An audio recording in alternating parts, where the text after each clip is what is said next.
Kali ini kita akan membahas materi tentang proses respirasi aerob. Disimak baik-baik ya.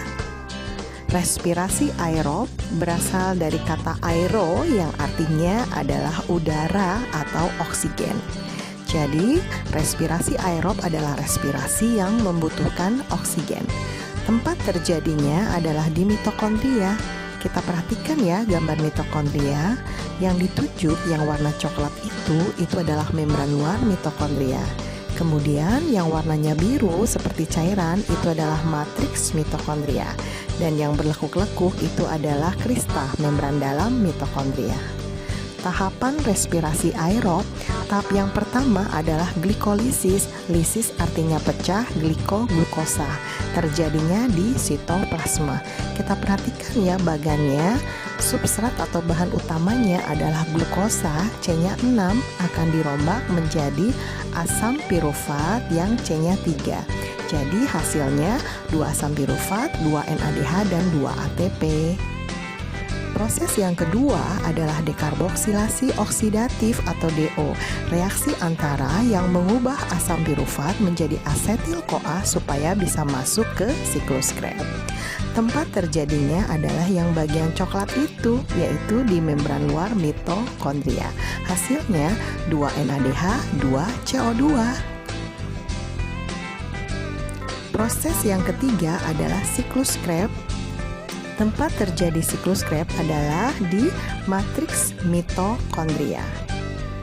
Nah, kita perhatikan ya diagram siklus Krebs. Dalam satu siklus Krebs akan terjadi 2 kali putaran, sehingga hasilnya kita coba hitung. NADH di lingkaran ada 3, karena 2 kali maka menjadi 6 NADH, 2 FADH2, 2 ATP, dan 4 CO2. Selanjutnya, transport elektron yang terjadi pada krista mitokondria atau membran dalam mitokondria. Nah, karena respirasi aerob ada oksigennya, maka oksigen sebagai akseptor terakhir mengikat hidrogen akan menjadi air atau H2O. Yang perlu diingat adalah 1 NADH setara dengan 3 ATP, 1 FADH2 setara dengan 2 ATP. Totalnya kita hitung dari proses glikolisis, dekarboksilasi oksidatif, siklus Krebs, maka total ATP yang ada kalau NADH dikalikan 3 ATP, kalau FADH dikalikan 2 ATP ya, maka totalnya menjadi 38 ATP. 2 ATP digunakan untuk menembus membran mitokondria, jadi total akhir adalah 36 ATP. Kita ke soal ya. Jika pada tahap daur Krebs dihasilkan NADH sebanyak 6 dan FADH sebanyak 2, maka setelah melalui proses transfer elektron akan dihasilkan energi sebanyak 6 NADH kali 3 ATP dan FADH kali 2 ATP. Maka total 22 ATP ditambah 2 ATP bebas. Jadi totalnya adalah 24 ATP. Soal selanjutnya, transfer elektron yang berlangsung di dalam mitokondria, prosesnya akan berakhir setelah elektron H+ bereaksi dengan oksigen yang berfungsi sebagai akseptor terakhir dan akan membentuk, berarti oksigen berikatan dengan H+ membentuk air. Soal yang terakhir, substrat yang digunakan dalam tahapan glikolisis adalah gliko itu glukosa, lisis pecah, jadi pemecahan glukosa. Maka glukosa adalah substrat atau bahan baku dari glikolisis. Jawabannya yang D.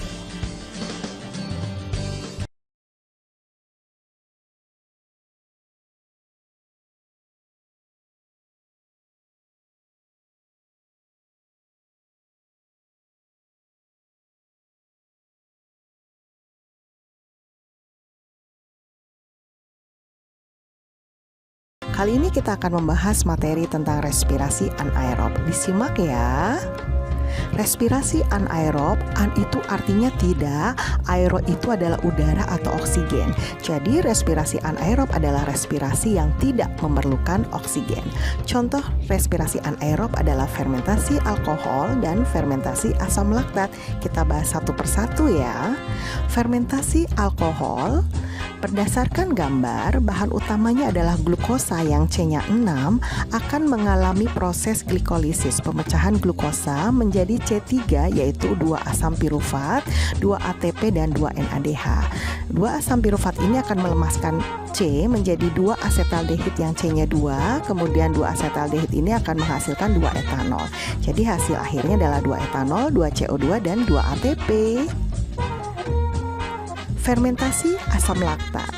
Berdasarkan gambar, bahan utamanya adalah glukosa yang C-nya 6 akan mengalami proses glikolisis pemecahan glukosa menjadi C3 yaitu 2 asam pirufat, 2 ATP dan 2 NADH. 2 asam pirufat ini menggunakan energi NADH akan diubah menjadi 2 asam laktat sehingga hasil akhirnya adalah 2 asam laktat dan 2 ATP. Pada saat kita habis olahraga, kita terengah-engah, maka kita kekurangan oksigen menyebabkan kita mengalami respirasi anaerob yaitu fermentasi asam laktat. Penimbunan asam laktat di otot menimbulkan sensasi pegal. Kita bahas soal ya. Perhatikan gambar di bawah ini. Tabung A diisi glukosa, air dan ragi. Berarti ini terjadi fermentasi alkohol yang hasilnya adalah 2 etanol, 2 ATP dan 2 CO2. Dan CO2 ini akan dialirkan menuju ke tabung B yang berisi air kapur dengan fenoftalein. Maka pada tabung P ini dari merah muda menjadi jernih. Perubahan warna ini terjadi karena apa? Ya, karena yang E, adanya CO2 sebagai hasil fermentasi masuk ke tabung yang B. Soal selanjutnya, sesudah berlari kencang, otot kaki akan terasa nyeri dan lelah. Hal ini disebabkan oleh kita kekurangan oksigen, maka kita mengalami respirasi anaerob yaitu fermentasi asam laktat. Hasilnya 2 asam laktat dan 2 ATP. Penimbunan asam laktat di otot ini yang menimbulkan rasa lelah dan pegal. Jadi jawabannya yang B ya, respirasi anaerob. Soal yang terakhir adalah perhatikan skema proses respirasi anaerob berikut. Nah, ini adalah fermentasi alkohol di mana glukosa itu mengalami glikolisis akan menghasilkan yang nomor 1 itu adalah ATP. Nah, nomor 2 itu adalah asam pirufat. Selanjutnya dia akan mengeluarkan nomor 3 yaitu CO2 dan hasilnya nomor 4 adalah asetaldehid. Dengan menggunakan NADH maka menjadi nomor 5 hasilnya yaitu etanol. Jadi ATP, asam pirufat dan etanol adalah yang B ya, 1, 2, 5.